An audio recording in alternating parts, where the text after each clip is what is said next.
Hello. How are you doing? Doing good? Good. Hello. Dzień dobry. Hello also from me, Vahur, from Estonia. So we are very happy to be here. I'm a bit Nordic, still clothing is still Nordic, but I will warm up, then I will be less at the end. And Jon, maybe we can sit and then we can kick off the discussion. And also, as was said, if you have a question, please give us a sign so we can anytime answer your questions.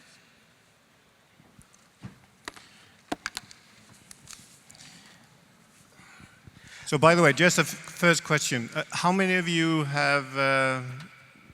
are using Vivaldi or have used opera before in this audience? Please. Nice. So by the way, those of you that didn't raise your hand, just make sure you talk to the people beside you, all right? Okay, this was a really great comment. I start with one not direct question about the topic. So first project of Jon was called Opera Navais Vivaldi. What's the connection with music really? Yeah, I mean, I wish I could say that I came up with the name of opera, but I cannot. I mean, when I was a kid, I actually wanted to be a composer. I had composers in my family, and I was thinking that would have been a fun thing to do. But Geir and I, my co-founder of Opera, we were having all these discussions. Okay, what are we going to call the baby? We had 3 months, every lunch discussions. I came with a lot of really bad proposals, and he came up with opera. Okay, very good. But then it's a fire chat, so let's kick to the first question. My question is about opera, first of all. How did the idea of building an opera start? Yeah, so we started at a research lab. We were discovering this thing called the web in 1992. And we set up the first web server in Norway, one of the first 100 in the world. And then we built a lot of technologies around that. And then we kind of looking at, okay, what if we build a browser? And inside the group, there was a lot of people that didn't believe that we could. But Geir and I and a couple of others, we decided, okay, why not? Why shouldn't we be able to build a browser in Norway? So we decided to do that. Very early days, started coding in 1994, where the leading browser in the world was Mosaic. Okay. And of course, I want to little bit provocative question. First of all, where you are not anymore Opera, you have your new project. So what were your frustrations with Opera, or what made you to move on with your life?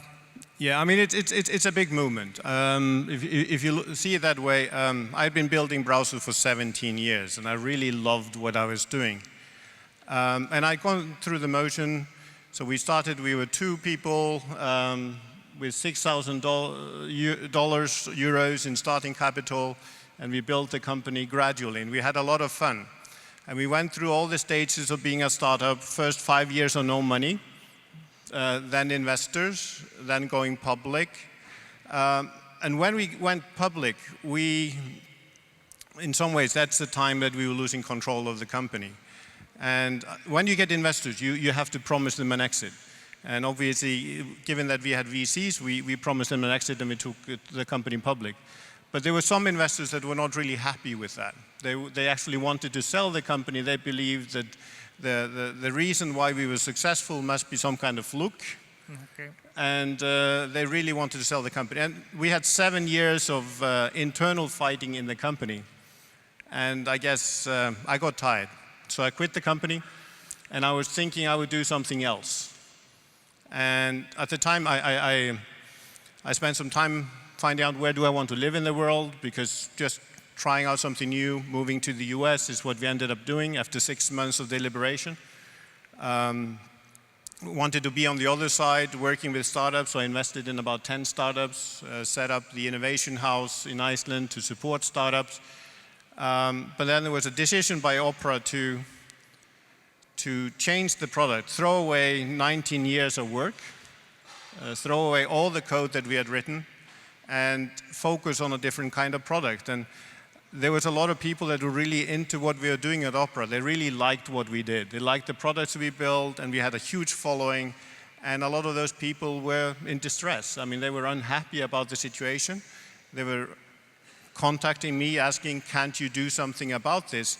And there really was nothing I could do, not inside Opera. And I had the same situation myself. I was thinking, okay, I've been using Opera for 19 years, and my thinking was that I would continue to use the same browser forever. But suddenly the browser that I made was really dead. I mean, it was a decision made by the new management.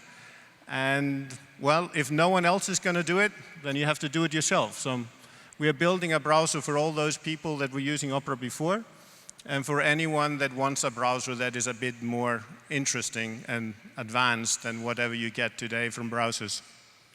Yes, I want to now move on with Vivaldi, but if somebody wants to ask anything about Opera, please shoot. You just continue. Okay, we'll continue then. So now is then, you already told us a bit about Vivaldi. You have a feeling that you are continuing the work, what you started. But can you reveal a little bit how you want to be different? How you want to be different from other browsers? What is the key core of the project? Yeah, I have a lot of fun. I get questions, so why do we need another browser, right? And I get that actually question in almost every single interview that I do. Why do we need another browser? So for some reason, the concept of having 5 browsers when it's the most used tool that we use in the world seems alien to people, right? So we have 5 browsers, we have more than 3 billion people online, and all the browsers are trying to be in the same way. And there's a trend in design where the look of the application dictates the functionality. So you're removing all the functionality and you're simplifying to the extent that there's no individual design. And to me, that's it's just plain wrong.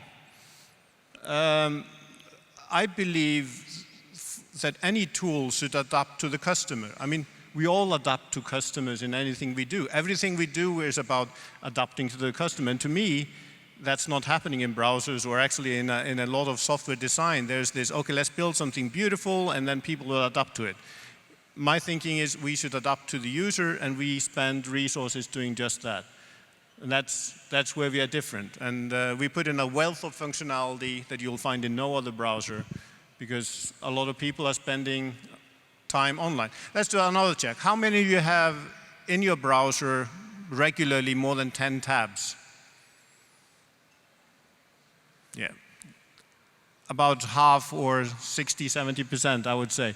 And that's one of the things that we are trying to address is, okay, how do you deal with a situation like that? Because most people, their workflow, they're spending a lot of time. I mean, how many of you are spending more than 3 hours per day in your browser?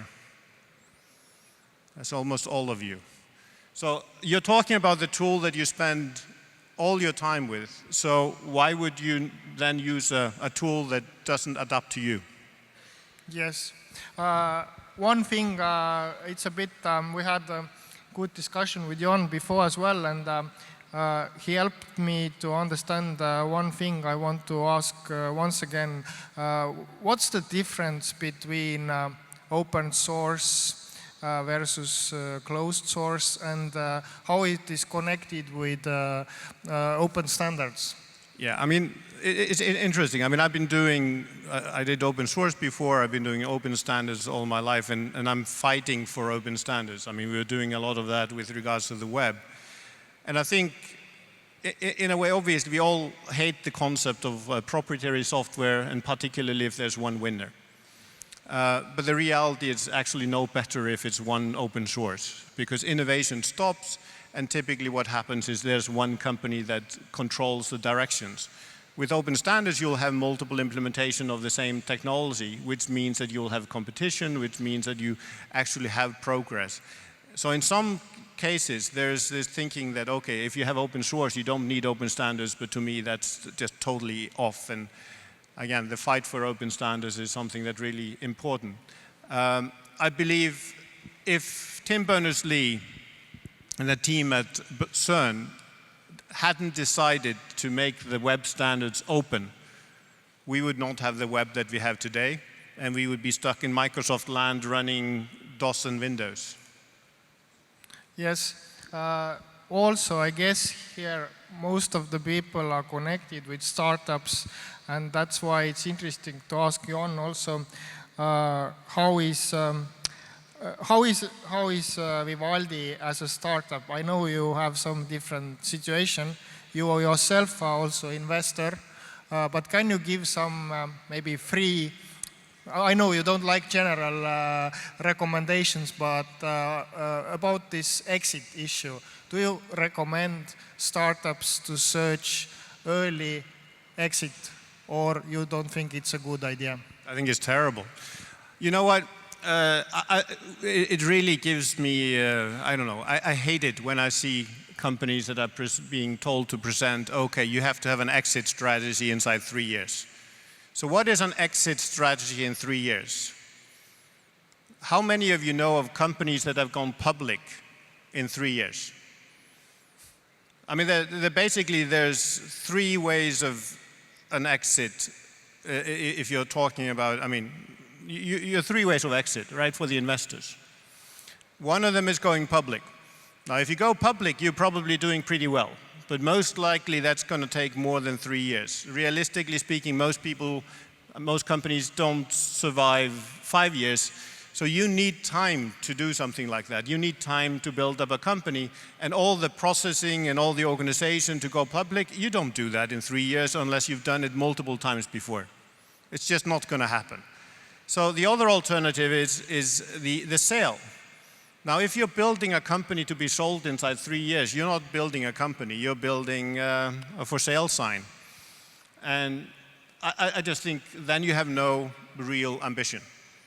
If that's the point, okay, you might want to do, okay, I'll sell my company and then I'll get money, and then next time it will go longer and I'll use the money to fund my next company.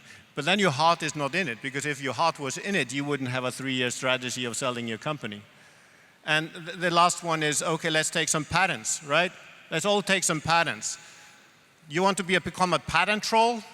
Is that your dream? A failed company that uses patents? Come on. The reality with patents, if you're fighting with the big guys, it's not going to really help you all that much, because you may have a tiny little company, and let's say you're fighting with someone like Apple. You want to take on Apple in the court? You want to do that? Take your little company? No. What you do, you fail your company and you give the patent to a patent attorney and you become a patent troll. I think that's a terrible, that's not my vision. I don't know. To me, it's a way to get money, but it's not a way to get successful. So I believe that whatever you do, you should be passionate about it. You should be thinking about the future. You should be thinking about, okay, how do I want to change the world, or make the world more entertaining, or help some friends, or whatever. There's a reason why you're doing things, and you can't do that on an exit plan for 3 years. You like to call Vivaldi browser for friends. I guess you also have a very good personal relations in your team, but you are also around different countries. You are in US, your development in Iceland and so on. How do you manage to bring your team together and to keep it together? I mean, there's a lot of things relating to how we do things which are actually different. And clearly, the reason why we're starting the browser was for our friends. I mean, there's a reason for the motto. It's for all those people that were liking what we used to do, and then anyone that wants to be part of our new friendship group, you're all welcome. So that's kind of where it starts. We're 35 people in the company, but we have 6 people that are working on HR and office-related functions. So from the very beginning, we've been thinking about, okay, how do we make sure we have good office environments? How do we make sure that everyone is doing well, everyone is happy? So that's a big part of what we do. We have 3 offices. I think we have great offices and we have great people that are working there.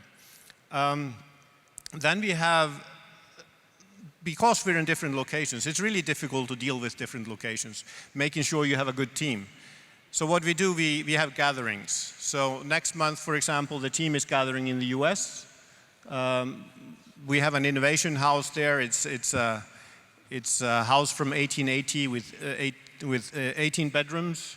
So we house the team, they bring their families, and we get to know each other for a longer time, which I think is necessary when you're in a different location. And because we're bringing the families, in some cases, it's actually working better. Because if you go individually, then you have the strain of the family being at home and they're missing you and all that. We just bring the family, the spouse and the kids go to the beach while we're working, and then during the night we grill. So it works really nice. And we have similar gatherings in Iceland and the like. But there's more to it. We then have, outside of the company, we have volunteers. And they help us a lot. We have hundreds of volunteers helping our company. They're helping us translate, so we have more than 50 languages supported. They're helping us test. And by working this closely with them, we're getting feedback which allows us to create a much better product. So we have a product loop which is getting feedback every day. We then send out weekly builds to the greater community where we get feedback. And by doing this, we are always getting the kind of feedback, and we have a very close relationship. And I know the guys, when someone reports an issue, someone has an issue with the browser, they report it, or some feature request, they put it on the blog, we reply, we do it, it goes out in the next build. There's a very happy developer and there's a very happy end user. It's a fantastic way of working very closely with people. And this is a related question that definitely one big challenge of startups is the marketing, because they don't have huge budgets and you need to scale quickly. But you have this experience from Opera. How did you manage to get from so short time out to millions, 50 million of users? Yeah, I mean, it's really a question of you build a great product, and then it's a word of mouth. So people tell, if we build a great enough product, then people go and tell their friends. And again, we did it at Opera. Opera has now 350 million users. We just got started with Vivaldi. We're reaching our first million, and we just gotten started. So it's just a question of building a great product, and then making a reason for people to share it. And actually, the reason typically is as long as people like what you're doing, they'll tell their friends. If they think that their friends are missing out because they're not using your product, then they'll tell. I mean, a lot of people focus on the synergies and the network effects and things like that, and obviously that helps. But in reality, you just build a great product and your friends will tell. And from my side, last question. Right now you moved from our Nordic countries to US. You had this option. A lot of startups have this dream of Silicon Valley and the life there. How do you see, is this Silicon Valley, this one what we are here imagining, a lot of haven't been there.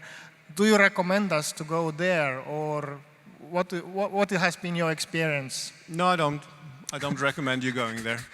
I think in a way probably, I fear, and I've seen this happen a number of times. Companies that are focused on Silicon Valley, they want to go there for the vibe. And it's really nice. It's a nice place to be. The weather is nice. There's a lot of people doing startups. And you may lose focus. And what you need in a company, you need focus. You need to focus on building the products that you are taking out. So if you are going over to Silicon Valley to network and have fun, then you're networking and having fun, and you're not building products and the like. So I've seen, sadly, many companies go over to Silicon Valley because they think it's the thing that you should do. Maybe they think it's easier to get money there, and they fail spectacularly. So for me, moving to California is in most cases the first step to failure. Thank you. That was a bit quite shocking advice, but I think also maybe you can say one word. Do you see how is your vision that how we could put this ecosystem or startup community more together in Europe, and maybe even not focusing too much about there, but also as a Europe is a huge market as itself? I think what we need to do is gradually we need to keep the companies that are growing. So instead of every company that grows and becomes some kind of success, it gets sold, you need to build companies in place. And clearly one of the nice things about going to Silicon Valley and why they're having the success is because you have a lot of the companies there that are successful. So it kind of success breeds success. But for us, if we send all our ideas over there, that doesn't really work and it doesn't help us build companies. And I've been living in Norway for 25 years. I've seen one after another of the companies that are doing interesting technologies where Norway has been leading, or we have had Norwegian companies leading, they get sold. My old company is looking likely to be sold to China now for $1.2 billion, and that's a sad state of affairs. So, I mean, it's really a question of having a vision of building something. So again, the focus for the startup community shouldn't be, okay, let's build companies with an exit. I've been engaged in Nordic discussions on, so how do you define success? And quickly they came at, how many companies you have as an exit? And to me, that was the case of failure. Mm-hmm. Because typically, if you give up on your dream, unless it's a fantastic offer of some kind, then you're giving up on your dream and you're a failure. But if you succeed, then you take the company forward, you go public, maybe you get a lot of people using your piece of software, if it's a software piece, and you're profitable. So being profitable should be the goal. A profitable company, building great products, and maybe going public. I think there was an arm there over there. Yes, thank you. Please, go ahead. Yes, there are questions from the audience. Hello? Although I can't see it. I don't know if it is a good question, but I didn't use your browser. I've got a question. How do you want to make money with a browser if there's a lot of free browsers? You don't have to pay to, and it's my question. Yeah, in the case of Vivaldi, the focus is, I mean, it's the same model that every browser actually has on the desktop side. You put in a little search thing, or a search function, and you put in a few bookmarks. And that's how you generate revenue. It's not a lot of revenue per user. We're talking about $1 per user per year, so you need certain volumes for scale, but that's the way it works. Now, at Opera, we had all the different models. We sold to OEMs, we sold to operators, and the like. But, I mean, that is a model that's very simple. You just focus on building a great product. You have a couple of things inside the product that generates revenue, and that's it. Another question coming through Twitter. What is your long-term ambition with Vivaldi? I mean, I like to start in one corner. So it's really a question of... I mean, we're building a browser for our friends. We just hope we have a lot of friends, right? And we can see where we take that. I mean, depending on how many users we have, that depends on that decides the organization. So we need a few million users to break even, and that allows us to do certain things. We get a few more million users, we can start to invest in doing more.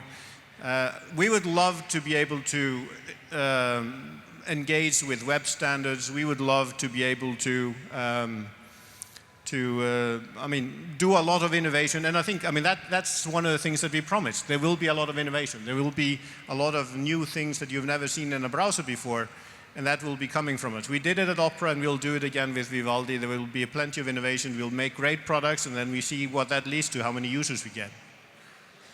Thank you. In case you would like to make a lot more friends today here in Gdańsk, stay for the party. We're around. So if you want to become friends, even without the browser, then he will be around. Do it with passion. Solve something which is really a problem for someone else, or you feel that is something that should be solved, and that's the key to success, as we have just heard. Jon, Vahur, thank you very much.